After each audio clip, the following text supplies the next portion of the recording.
Episode 3, boom. Of the It's Your Revival podcast with me, Sally Baker. And me, Martin Waterhouse. It literally feels like we're doing the news. It does, man. It? Yeah, we're doing the news. I love it.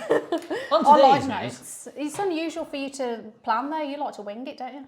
Yeah, technically I've winged this because my notes are on my phone and we use said phone for recording, so that was winged. But I thought, no, this week, I thought, you know what?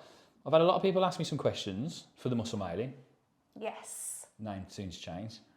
Not changing. I've got some random shit that I just thought I'd bring up because they just blew my mind this week. Okay. Nice. I got a big chunk of shit from what someone asked me or what someone recommended us talk about. Yes. So I don't know how long that's going to fucking take, but we'll go with it. And then I've got quite a lot. I've got some good notes, mate. Do you know what I mean? I'm all over it. I'm you today. Yeah, I know. It's unnerving me. I don't like it. Well, you know, sometimes I do try. I'm the planner in this partnership. Well, I'm about to take over, mate. That's what I'm going to do. How was your weekend? I have had a fucking epic week. A lot of stuff's happened. Not just a weekend, but a whole week. The whole week, mate. Yeah, since we did the last one, there's been a lot of shit going down, but like ultimately all good shit. Should I go through it? I should go through it, really, shouldn't I? Probably, yeah. Otherwise, everyone's going to want to know. It's epic, but like, what is this epicness that we're speaking of? As you know, we decided we want to start private schooling or private tutoring Orlando, my little boy. Yeah. Or homeschooling, as people call it. We don't like that phrase, though. Don't like that. Don't like homeschooling. Sounds like you're in a prison a little bit. So we've been looking at that, and then shit went down at his primary school on Friday. Some emails were exchanged. I was going to bring the email that I'd wrote because I was quite impressed with it. But no, I won't stir the pot. But ultimately, I won because, of course I did. Well, that was inevitable. Of course. So this week we've finally made the final decision, and we've told the school now that he won't be coming back for his year 2. He'll be privately tutored. So it's... And Lisa's going to tutor him, at least to begin with, anyway. Yeah. So what we're going to do, I think, because Lisa hasn't got a clue what she would have, but when you just think, where the fuck do I start, sort of thing. Yeah. So we're going to pay for an online tutoring sort of, I don't know what the word you would call it, but it's like an Oxford thing. And they basically send you everything. Yeah, so you get all the material and you know what you've got to do. Yeah. And you haven't really got a plan, I suppose. Boom. So simple terms is they send you the material, so you ain't got to hunt for it or anything like that. Yeah. And then what they'll do as well is they'll actually mark your material to see if it's okay. And it doesn't mean anything. It just they just go, oh, that's really cool, and try this and do that, and they give you little tips and pointers. You know whether you're on the right track or not, I suppose, don't you? Then? Yes. That camera is definitely on us, isn't it? Do you think it's a bit saggy? It is looking saggy. I'm going to check. It's obviously we've just fixed the camera, so just follow my lead. Right, so we've just fixed the camera, as you can now see our foreheads. So that's now back to normal. Yeah. Back to normal viewing. So homeschooling, tick. Tick that. So that's happening. Yeah. There we go. What about you? My big thing was our little Rosie, our youngest, who's 10.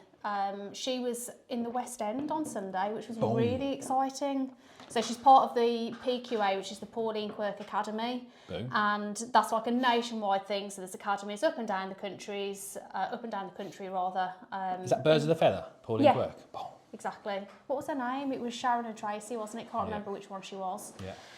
But so she's got this academy, and they're up and down the country, and every 3 years each academy gets the chance to go and perform in a show at the West End. So it's a show that's specially put together for the academies, 3 different towns. So there was Stourbridge, Harrogate and Windsor.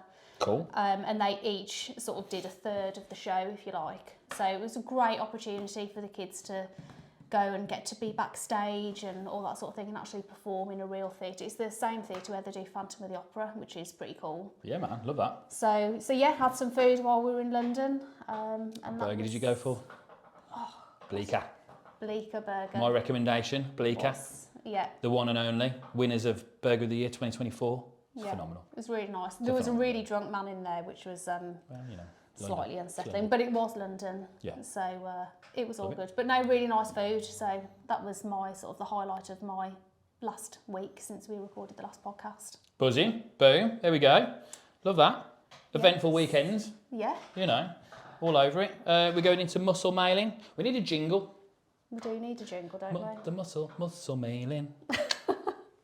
I'm not going to sing it. I think you should. If I've got to keep calling it muscle mailing, you've got to... No one wants to hear me sing. Ben, figure out a jingle, please, mate. Oh, it's good that Ben's here, because we've got a cameraman. We've got an editor. More efficient. Ben, can you get on that, please? Yeah, thanks. On the set list. That's what I mean. We get a jingle. Jingle per section. Yes, okay. You know what I mean? Makes it more pro. It does, doesn't it? I'm professional. Exceedingly professional. We are. Behind here, you don't want to look at the shit behind these cameras.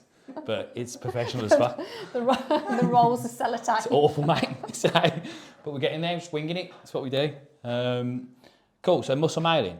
Do you want to go with the first one? You're going to ask me? I can ask you. So official submission to the muscle mailing. So we had somebody get in touch, and what they wanted to know is, as a pescatarian, what sort of high protein options are available to them? I know what you're going to say. Fish. Seafood, mate. Right, so next question. Right, those that don't know, a pescatarian is basically a vegetarian, but they also eat fish, well, seafood for that matter. So yeah, basically seafood. So There's no sort of magic answer, is there? No, go down old 2 in Tesco, the world's your oyster. Boom, that's a pun. That's an actual pun. Get in, the world's your oyster. Go down the seafood aisle, and the world is your oyster, mate.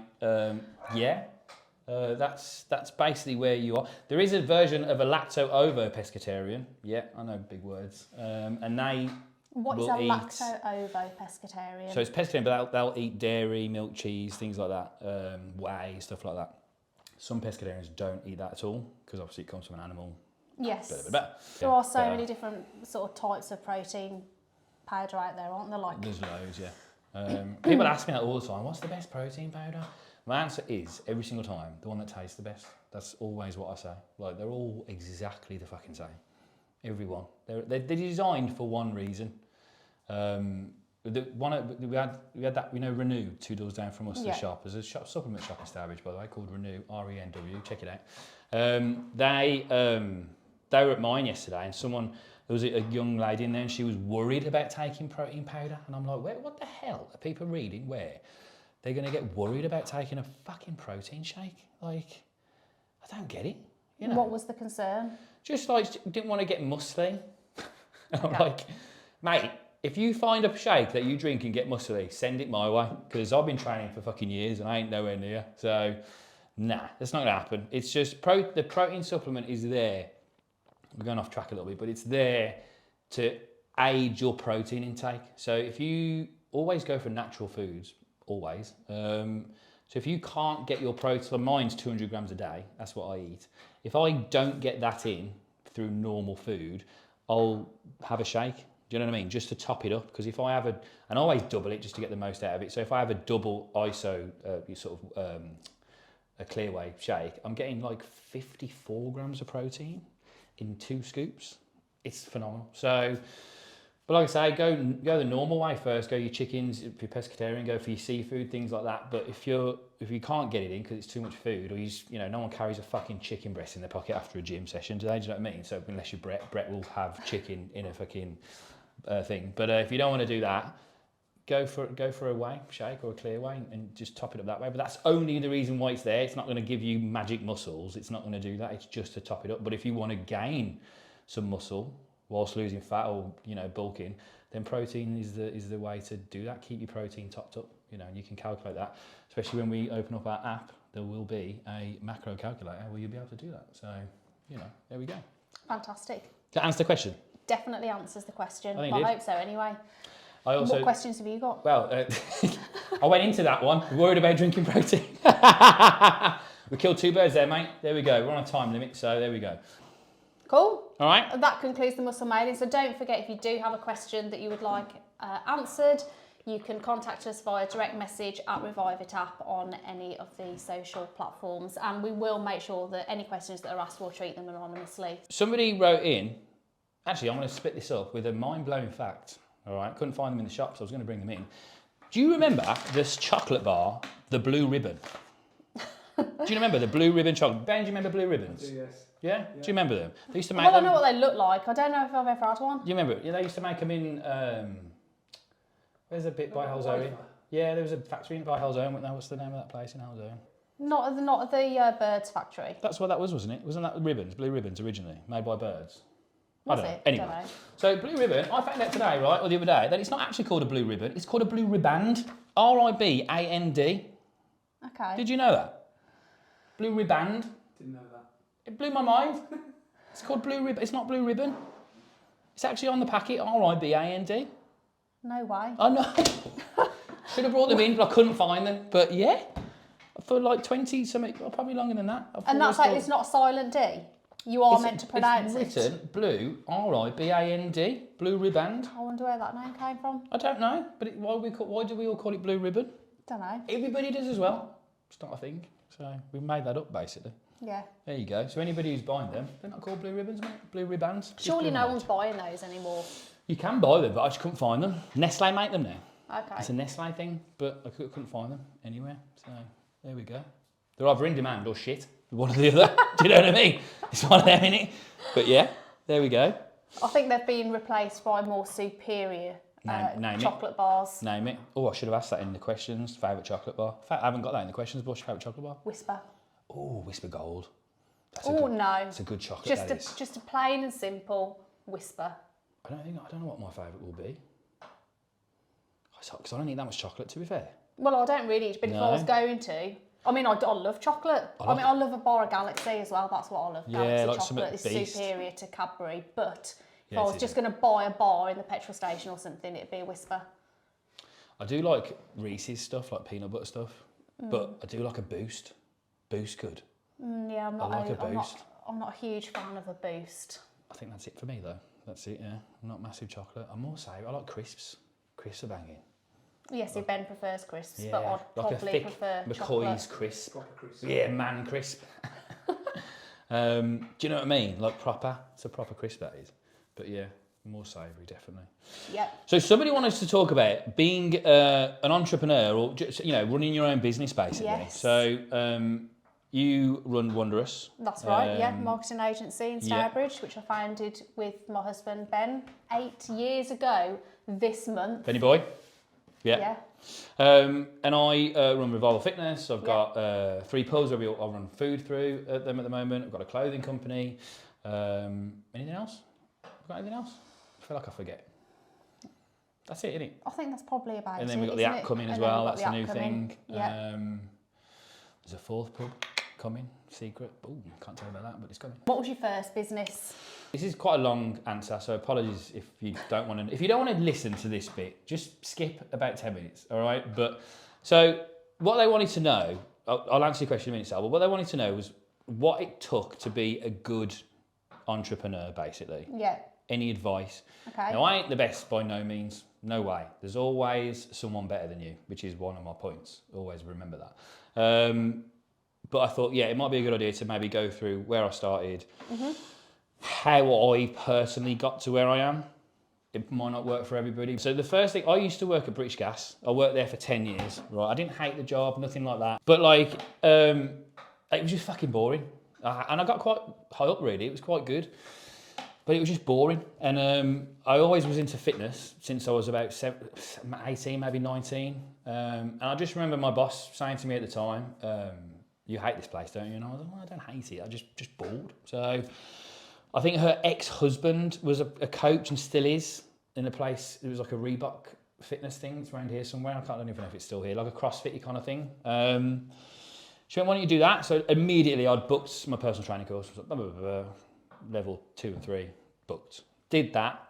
And whilst I was working, I just did that basically. I tried to build a personal training business. So I'd work, I used to do 10-hour days, 4 days a week. So I'd do the 10 hours.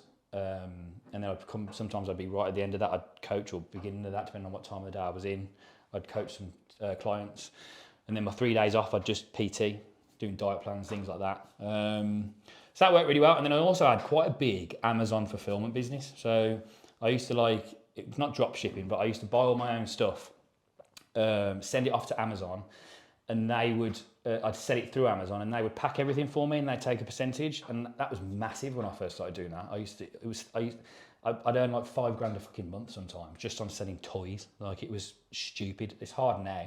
You can still do it, but it's very hard now. Loads of people do it. But when I first started it in like 2015 maybe, nobody was really doing it. So it was massive. All I knew was me and my mate was doing it, and we did really well on it. And then I got made redundant, which was luck basically. So it was just, I was going to hand in my notice. Somebody stopped me in the office and was like, don't do that. It was a Scottish guy. I was going to do a Scottish accent then, but no, I'm not going to. I'd be terrible. Don't do it. And I was like, why? He said, we're going to get made redundant. So I was like, okay, cool, I'll leave it.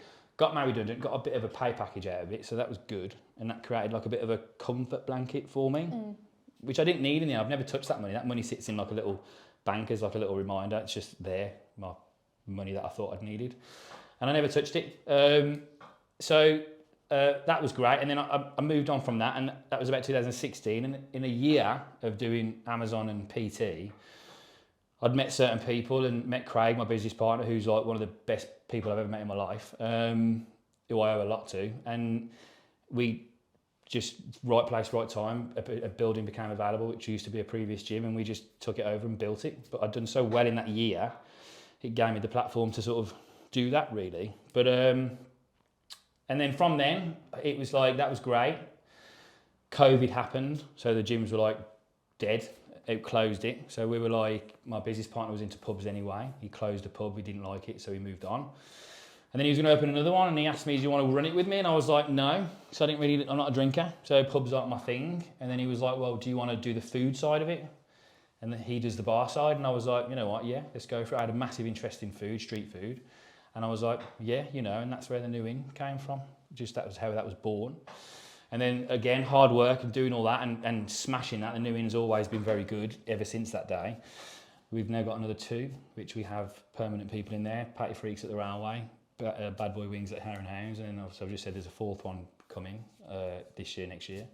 So it's kind of just sort of steamrolled off that, and then the clothing companies come off the back of the gym, and you know, it's kind of, and then I met you, and we're doing the app and stuff like that, and I've always wanted to do some kind of like social media stuff, and this has helped me do that, and you know, so it's all kind of just sort of rolled on. That's kind of been my journey with that. But my sort of points to answer your question is what's kind of helped me do that. Point number 1 is just fucking love what you do.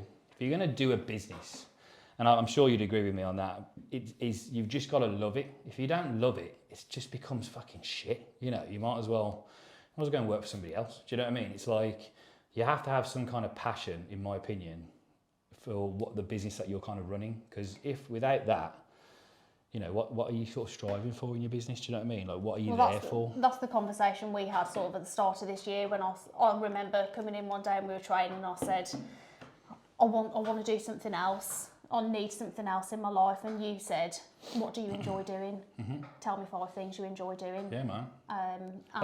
And just before you answer that, so I sat to so many people, you know, and this is the difference between, that question gives you the difference between somebody who actually wants to fucking do something and somebody who's just saying random shit because they're bored at work. That question is so hard to answer in terms of business. So someone says to you, I want to do something self-employed, I want to go on my own business, what do you recommend? I say, well, what do you love? Turn that passion of what you love into a business, and they go, and they just don't have a fucking clue. Because they can't understand the concept between taking something that you love and making money out of it. So for all my stuff, fitness has always been a love, I make money out of it. Street food and food has always been a love of mine, I make money out of it. When I did Amazon, I'm a massive fucking toy geek. One of my rooms in my house is full of collectibles and mad shit. I bought and sold toys, so it was just an interest. But yeah, so that's a hard question to ask though, but yeah, carry on. Yeah, so it needs to be something that you enjoy, but also it's not just about doing something you enjoy, because actually I think something that does surprise people is they've got a passion and they want to turn it into a business, which is great, and definitely do something you enjoy, but then the reality of actually running that business, there's a lot more to it than just doing the thing that you love, because all of a sudden you've got to become a salesperson, you've got to be good at marketing, you've got to be good at finance, potentially if you're going to employ people, you've got to understand HR. Yeah, that's a better word, a passion for it. Yeah. You know, you can have a love for something, but if you haven't got the passion in it, when it comes to doing those things that you're saying, you won't do it. Like, you won't put the effort in and work, because there's a lot of boxes to tick. And if you don't have that passion, the drive goes, or it will eventually. Yeah, and you've got, I think, when you're starting a new business, potentially there's going to be some sacrifice involved. So, for example, when Ben and I started Wondrous, that meant that neither of us were in a full-time job anymore. So we were completely reliant on income from that business. Yeah. So that was sort of a sacrifice at the start. We had 100%. to understand that, you know, we might not be earning the same money we were earning until we built that business up. Yeah, 100%. You got to sacrifice shit, man. Sacrifice is massive. That's a point I've not put on there, actually. You got to sacrifice shit. And time, and that I think, could be is money, a big one. Could be time, could be friends and family. For me, that's my one. You know, I sacrificed socialising and things like that, and seeing family more because I wanted to work more and earn more money doing what I love. So yeah, sacrifice is a fucking massive one, definitely. Yeah, so I think, like, personally for me at the moment with starting the app and everything, also I'm doing the study alongside it. So my sacrifice now is around time, and knowing that I've got to work in the evenings, I need to work weekends in order that I can fit everything in. Because it's obviously, I'm trying to do the study, trying to create content for the app, raise awareness of that. Yeah. That's got to be, you know, finished and put together and launched alongside running my business. And I don't think I would have done this with you if you wouldn't have said you loved fitness in some kind of way. If you'd have just gone, Mom, I'm going to be a PT, as fucking 95% of the fucking Well, you population. did laugh when I told you that. Well, You yeah, did laugh for it's a right. good 10 minutes. Because if you look now, every fucker wants to be a PT. I'm surprised your dog's not doing fucking dog PT somewhere. Do you know what I mean? I'm like, everyone wants to be a fucking PT because they think it's easy, but nobody has the business mind to be a PT. They just go, you know what, I'm going to be a PT. Everyone's going to know I'm a PT, and everyone's just going to come knocking on my door for training. Doesn't work that way, mate. No. So. No, because that's the other thing. I think, obviously, I've got an understanding of marketing, but when you're starting a business, you need to think about how are you going to get people aware of that solution, whether it's a product or a service, whatever it is that you're selling. You've got to take that person that's going to buy it on a journey from, first of all, becoming aware of you, to then committing to buy. And if it's something small like, oh, I'm just going to go and get a burger from the pub, you don't need to do a great deal of thinking about it. But if you're spending a lot of money on something, like, so let's say you're going to sign up with a PT for, you know, 3-4 times a week, that's a significant investment. So you're going to put a lot of research and do a lot of thinking about that before you commit to it. Yep. So it's working out how are you going to get those buyers from the journey of, first of all, finding out who you are to paying you the money. Yep. And they're going to go through a series of steps before they make that decision. So it's understanding how you're going to convert them, make sure you stay front of mind, etc. Yes, 100%. But also I'd say when you're starting a business, like, I would very much advocate getting a mentor and somebody that understands the industry that you're going to work in. I think is absolutely key. I agree with you. I did that. There's a guy that I used on Facebook. He lives in Canada. And actually, leading on to what you're saying, because I didn't have like a network of people, things like that. I didn't know about marketing, nothing like that. So what I did, which is an advice on my mentor at the time, was because basically what I used to do, I'd just train anybody. So you could come up to me and train and do all this and do all that and go, yeah, I'll do that, 20 quid, thanks, mate. Do you know what I mean? But that's not sustainable. It's just not. So you'd always be thinking, well, hang on, are they going to pay me again next month? And you know, they might just do a standard job, so they can't always afford to pay me 200-400 quid a month, things like that. You know, it's not, you know, personal training is a luxury, it's not a necessity, so it makes sense, right? So what he mentioned to me was, well, why aren't you advertising towards people that have got money? So literally all I did, I spent 2 or 3 days, I researched the most expensive roads in Stourbridge, value-wise, house value, and I went to every single door and I knocked and posted every single door and I just introduced myself to everybody. I was like, I'm your Savage PT, bang. I did like a little thing with a little business card and a thing. It's fucking embarrassing really, but I did that and I got a fucking load of clients out of it, all that were like living in like £1 million houses. Do you know what I mean? And that might seem like I'm discriminating, but yeah, I fucking am, because those are the ones that like can afford to pay you every single month and don't give a shit. So I was getting people paying me 400 quid a month every single month, no problem, paying me a few grand up front, no problem. There was not even a question about that, you know. So it was. But find your niche, people. You know, you need to let people know that you are the right person for them. So they need to know that you're training other people that are like them. Yeah, and what happens as well. So I know that you've helped my friend that is exactly also. Right.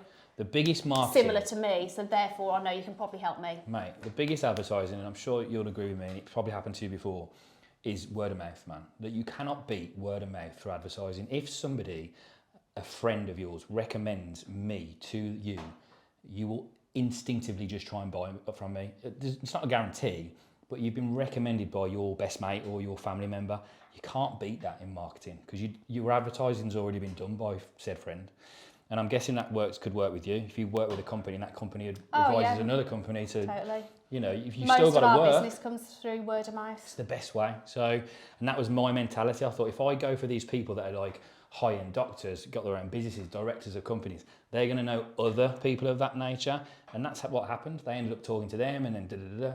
And ultimately, that's how I met Craig, because I was recommended to an ex-footballer, Premier League footballer. So I was working with him and his son, and his wife, his partner's dad, and he was just fortunately training some of Craig's female football team at the time. Craig runs a female football team, just like town now, but he was doing Cookley at the time, and I went and did a session there, and that's how I met Craig, and then me and Craig run all those businesses together. So it's like I say, that was just word of mouth advertising basically. So yeah. There we go. There's a quote I was going to use actually, which was like, not a quote, but a video I posted, which was about people that say they've got a good work-life balance. And it's Gary Vee. If you don't follow Gary Vee, he's a fucking genius. G-A-R-Y-V-E-E. He says, people speak to him all the time and say like, you know, oh yeah, I've got a great work-life balance. I do a 9 to 5. And he's like, well, do you like your job? And they're like, no, I fucking hate it. So it's not a work-life balance then, is it? You know, you're just basically accepting it. It's tolerance basically to you doing a 9 to 5 and just you think you've got that rest of that day because that's your balance, but really 40 hours of your day, 40 hours of a week, you fucking hate. Do you know what I mean? That's not a work-life balance. I work way more than 40 hours a week, and I fucking love it. I love everything. I love doing this. I love training you, Ben, all the other clients that I've got. I love going to the pub at 9 o'clock at night and shutting down the guys and, you know, speaking to them, and I love doing my socials I love every part of my job. I love it, and I'm happy to do that for like 80 plus hours a week, probably more than that. And it's just, that's my work-life balance, you know? So, yeah, there we go. Great. That was a long answer for point one. You've got more notes there that you haven't yet covered. I was going to say then, and patience really. So there's a couple of examples in terms of patience. I'll try and speed through some of these. Is when we started the gym, I didn't take a penny out of that gym. I did PT on the side because that was my other business. And I was just, not on the side, it was full time. But the gym side of it, I didn't take a penny out of that for like 2 years. And same with things like the railway, that started really slow. I had a company in there that didn't work very well, food-wise, and it was just really slow. So those kind of things, I took no money out of. And now the gym's great, the railway's doing really well. And it's just, it's all about being patient. A lot of people... And resilient, I think. Yeah, man, because I meet so many people that just want to earn money straight away. I want £1 million straight away. But like, I think like the top bracket of like earners is something like 400k a year or something like that. If you don't quote me on that, but I think if you're earning like 400 grand a year, it might be just a bit less. You're in the 1% in the world, top 1% in the world. No one talks about that. Everybody wants to be a millionaire and do all that shit. But trust me, go and earn fucking 400 grand a year. I think that's dollars actually, $400,000. So what's that in pounds? 300k, something like that. Yeah, something like that. Go and earn that, and then come and tell me what your life's like, because you'll have a fucking great life. Do you know what I mean? But ultimately, it's not straight line, is it? You're going to be sort of up and down, and you do have patience and resilience. That people think it's that going up, but it's not. This is self-employment, and then that's it. Makes no fucking sense, all right? But that's what it is, isn't it? Yeah. It's unpredictable. But I fucking love that. I love when some shit goes down, when I'm like worried a little bit, and I'm like, oh fuck, something's happening. COVID, I fucking loved it. It was great. Oh, our members have lost. Oh, cool, yeah, we're getting back. People were worried about it. Another gym might open in the area. Oh, fucking hell. I love it. Bring it on. You know, anything that gives you a bit of a scare. Next one. What's next point? Create luck. So that's what I mentioned earlier. So you can always go, if you look at anything in life, it's most of the time it's luck. Meeting your partner is luck. Right place, right time, you know. It's anything like that. So like I mentioned earlier, I only met Craig. If I'd ever met Craig, none of this would be happening. I probably would never have met you because I wouldn't be in the gym. None of this would be happening. So, and I only met Craig because a random dude who knew me went into a yoga rooms one day and overheard a conversation of the woman, which was the football player's partner, going, I need a PT for my dad. And he went, oh, no one, bang. And that was it. He could have had a delayed car, lights were on red, or he was ill, and he just missed that conversation at that point, and I would never have been recommended. And then None of this would be happening. And I always say to people that, go do that, break down. Anything in life right now, break down, whether it's how you met your partner, how you got your kids, break that down. So me met Lisa. I went and played football one day. She came and watched. She didn't have to do that. If she'd have just said no, I'd never have met her. Do you know what I mean? If her mate didn't work at I used to work at Staples in Muriel, banging job. We used to play football in the back all the time. When I was like 16. Ben used to work at the competition. What was it? Partners? Partners. Didn't that go back? Didn't we buy that in the end? Did Staples buy that? Yeah, I think so, yeah. Like I brought it or something, I don't know. But, so if her friend wouldn't have worked at my place, I would have never have met Lisa. So, and then Orlando wouldn't exist. Do you know what I mean? So it's anything in life. I think it's like, I put down here, I think it's 1 in 400 trillion chance that you're actually born on this planet. 1 in 400 trillion. So you're already fucking lucky being here, alive. So everything is some form of luck.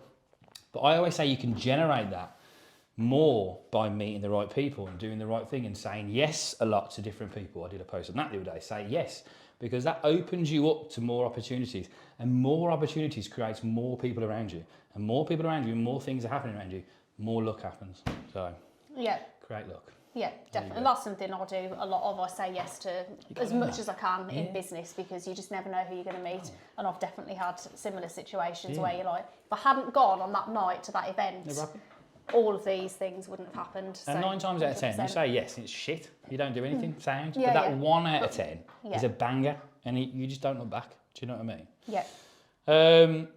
Anything else? Drop shitty people. So that's what I did. I stopped fucking hanging around with people that were like just negative all the time, or always just a bit meh. If you've got anybody in your life like that, where it's something they do stuff that you don't agree with, whatever it is, fuck it off. You know, I'm really bad at that. Like, I don't go to, people always ask about if I want to go to like their wedding or something, and I just go, don't invite me. I don't care. Like, I'm not interested. Like, I just don't, and I don't mean that badly. I just don't want to hang around with people. Like, I like my own shit, like we spoke before, and I don't fuck with people. So, but a lot of the time I just try and avoid shitty things in shitty situations. If somebody's negative around me, like, get away, because that shit brings you down, man. Like, so we've done that at Wondrous, where we've had, you know, the odd client situation which just hasn't been working for us, and I think it's quite a brave thing to do, to say, 100%. You know what, we're not going to work with you anymore. Mm-hmm. You'll lose money, don't get me wrong, but it's worth it in the long run. I always say, definitely. Be kind, and kind people always, or 9 times out of 10, you'll lose at half time, but you'll always win the game. Always. Boom. Cool. It's another Gary Vee quote. I can't claim that. It's Gary Vee's. Move away from your past, if you want to. So for me, moving away from, like, I used to hang around with fucking loads of people, and they're not shitty people by all means. They're all sound, but they're not where I am anymore. So I'm not the same person that I was when I was 18, 17 years old. But a lot of the people I know are still said person. Do you know what I mean? So same mentality, same thing, 9-to-5 jobs. That's nothing wrong with that, but it's not me. So I moved away from that, you know. I don't speak to my family, but I don't spend that much time with my family anymore. And that's not because they're not cool people, because they're great. I'm not in that same kind of mentality as they are anymore. I'm a bit further on. So that pisses people off, by the way. So, but I'm okay with that. And I just move forward. And if no one's going to be moving forward with me who's like-minded, I probably won't spend time with you. Do you know what I mean? So I moved away a lot from my past, from what I used to be like to where I am now. If you compared me from when I was a 17, 18-year-old, it's like I'd like to think anyway, it's like a completely different person, you know. So yeah, I moved away from my past is one of those things. Yeah.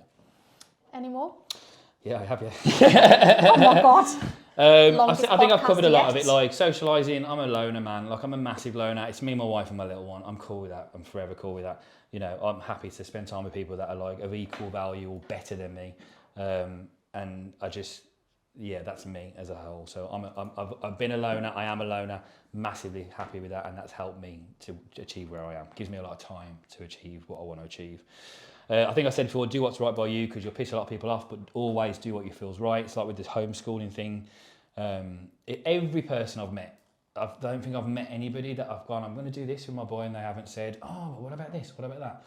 And they give off this you know, all the negatives that can come off it, what they think is going to happen, and I just go, yeah, cool, man, and I just carry on doing it anyway. Do you know what I mean? So people have got to make their own minds up. That's always, what I think. Yeah, and it's like with your kids, you let them go, even if you think, well, that's not going to work. You sort of let them do it because they need to just go and like find out for themselves whether it will or it won't. And it happens all the time, man. In any situation, someone will try and give you advice. Now, unless they're in the same said situation as you, like the amount of people that try and give me advice on my gym, and I'm like, oh, cheers, mate. When's the last time you owned a gym? They never have. So I'm like, well, fuck you, give me advice for. Do you know what I mean? Like, I'm never going to take that advice.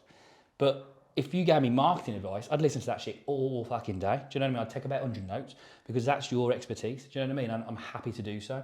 You know, if I talk about putting something on socials and you have a better idea, I'll take that advice all day, you know, because you're better at that than I am. So I'm like, that's why wouldn't you? But there's so many people that try and give you advice on a subject that they've never even had an experience with.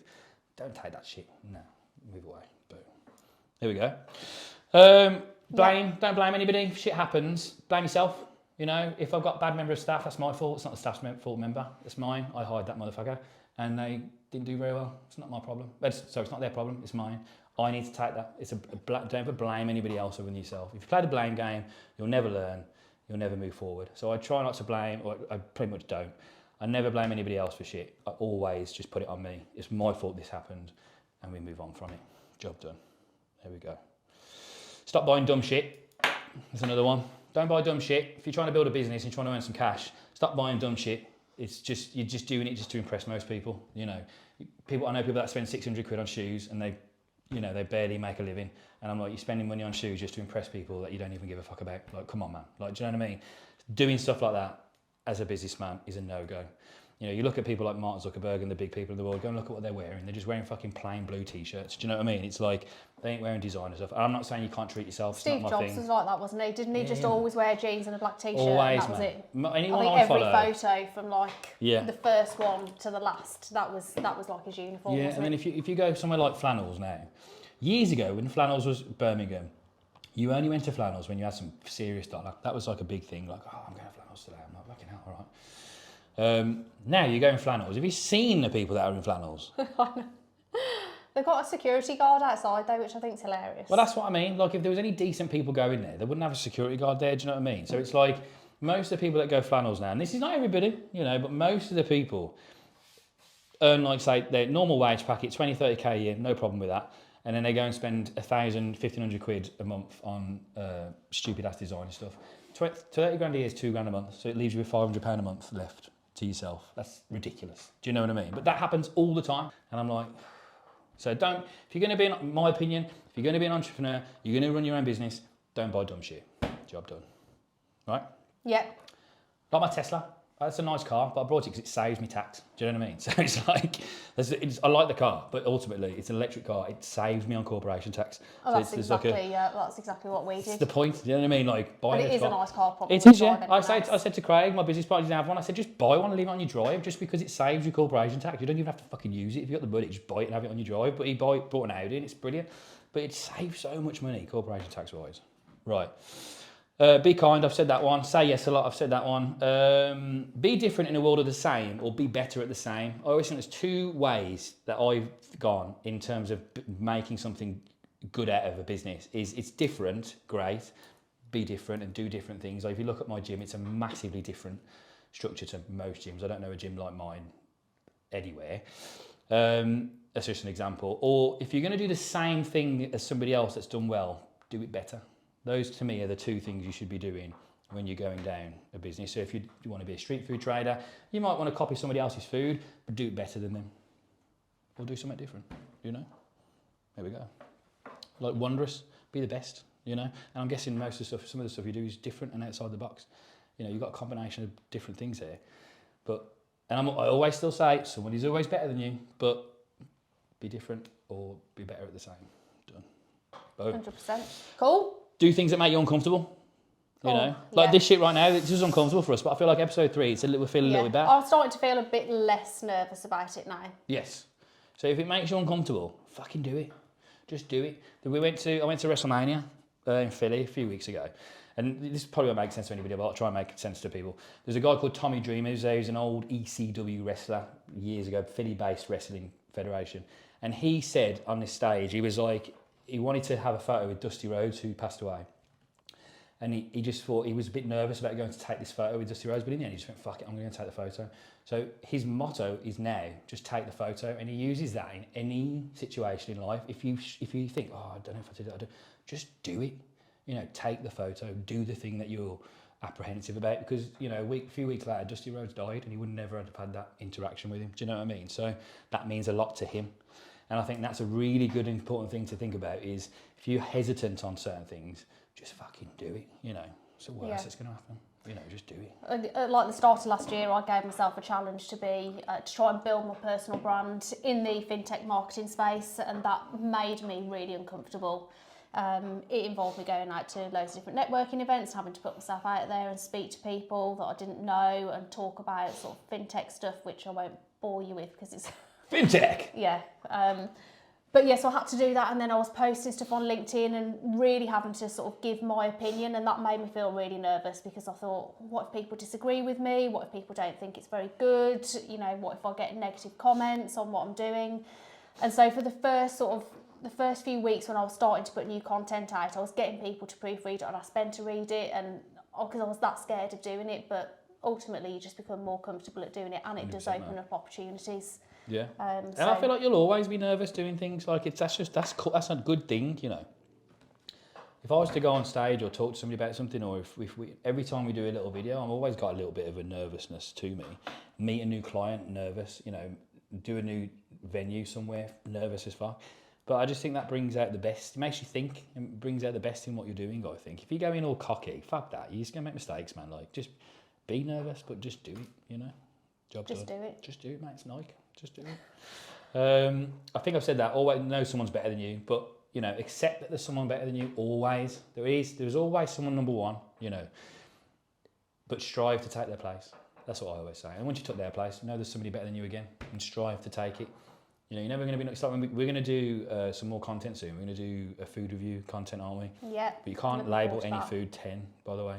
That's a rule. Well, yeah, we'll talk about that because another time. But yeah. It leads back to this. Because if you give something a 10, that means it's the best of the best, and nothing can ever better it. Yeah. No, I never rate anything as like, whenever I get a survey through, I'll never tick the top box. Because there's always something room better. for improvement. There we go. Done. Okay. And then last thing, people talk to me about retirement. I always hear people talk about retirement, but as me personally, fuck it, that's my worst nightmare. I never want to retire.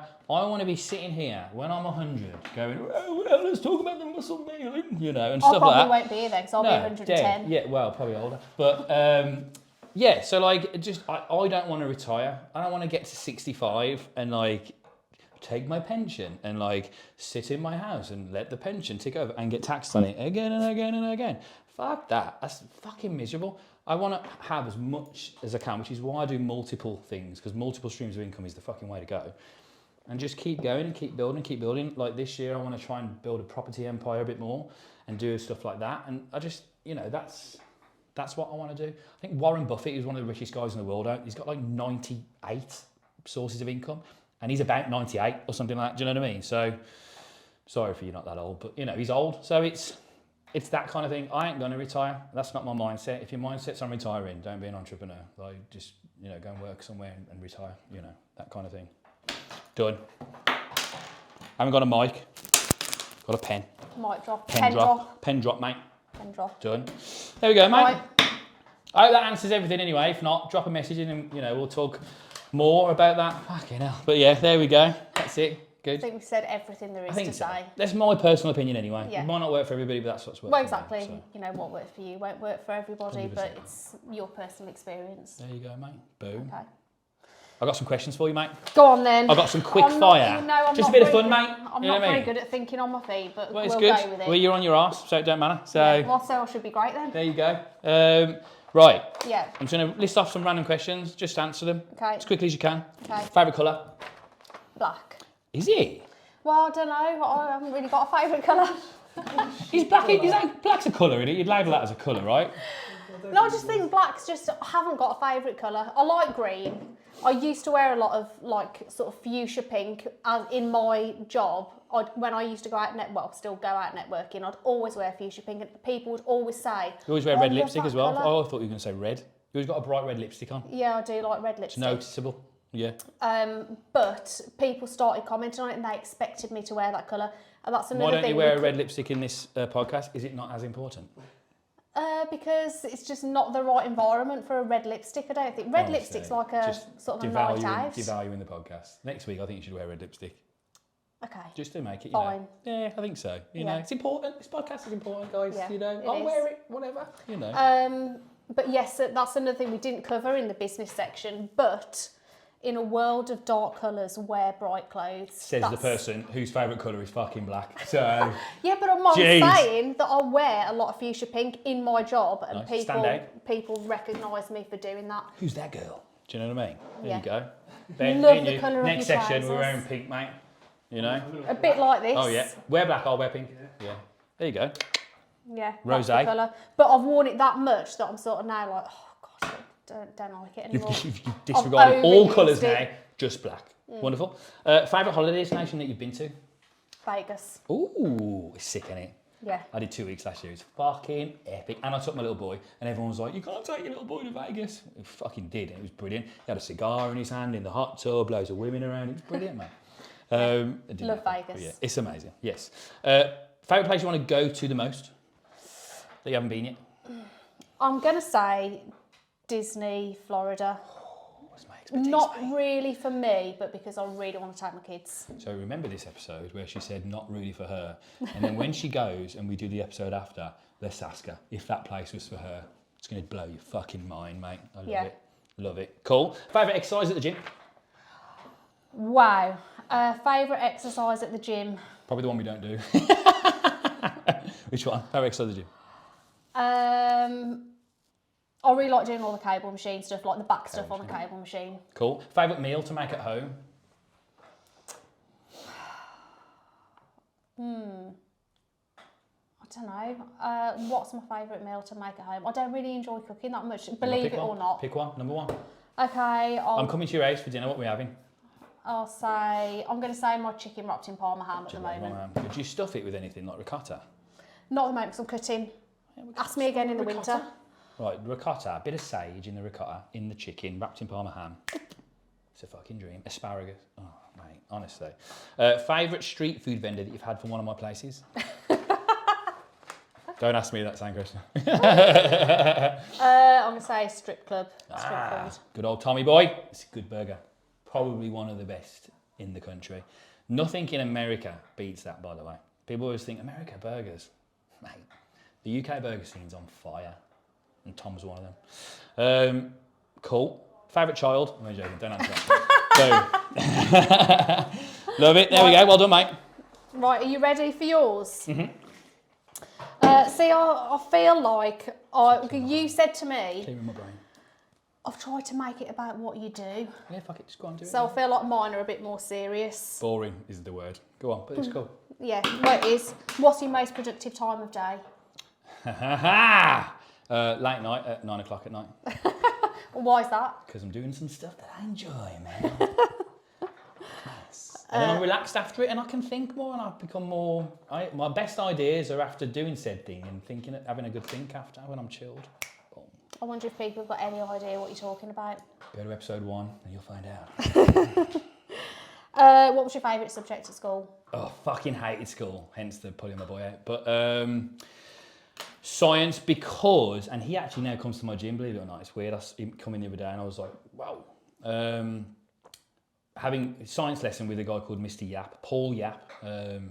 It was just fun. Like, he liked me. I was always quite funny but boisterous. I wasn't a dick, but I probably came across like a dick. I wasn't annoying and like in a horrible way. I was just always talking and funny. But he loved that, so it kind of I was in my element in that class. So I would say science year 9, 10, Mr. Yap, boom, there we go. But I hated school. School sucks. What's your favourite feature? On me? Yeah. Now it's my new beard. So I don't have much of a chin, but beard that I've got now is giving me more definition. There's a guy called Dan Bilzerian, made billions from gambling. Got loads of women around him. Have you seen Dan Bilzerian? He's got a very like a chiseled beard. I'm guessing his face isn't like that without the beard. So I thought, you know what? I was going to Philly, more wrestler-esque as well.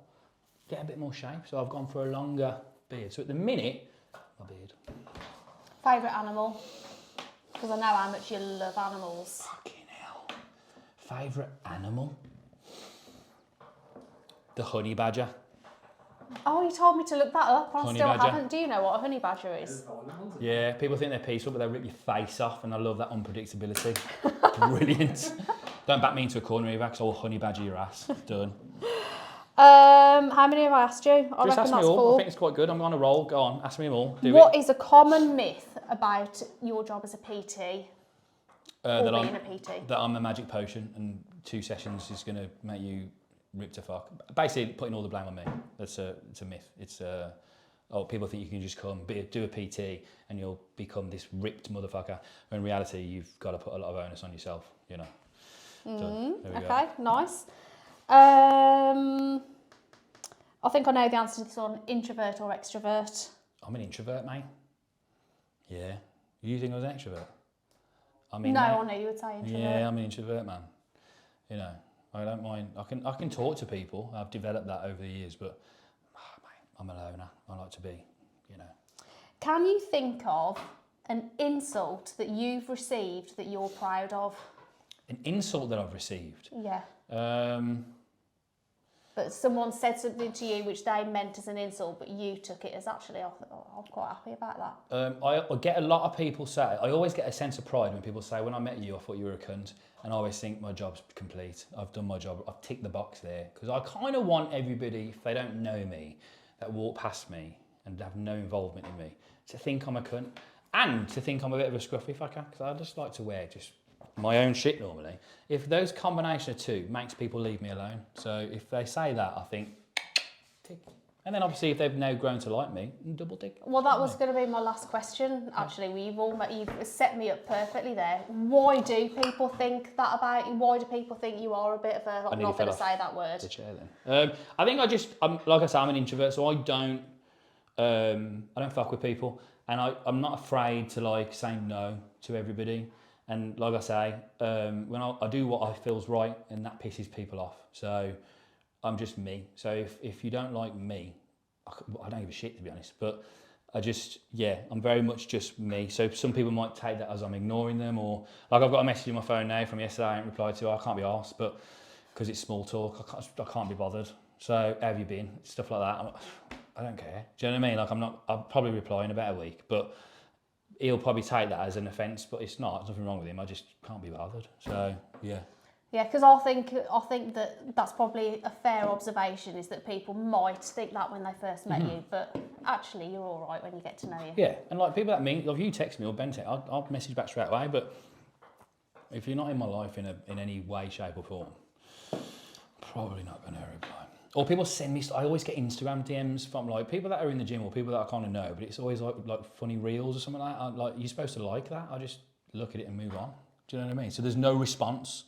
So I'm just like... What an arsehole. 100%, you know, and think that, it's fine. I'd rather you. Don't send it me again.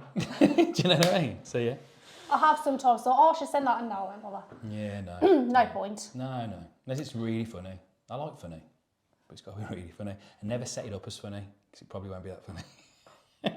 Noted. You know, people go, I've got something funny to tell you. It's probably not going to be that funny. No. Yeah, no. Okay, that brings us to the end of episode 3 of the It's Your Revival podcast. That was a good episode, man. It was a good episode. I've liked that. Yeah. I've got into that a little bit. I've gone deep.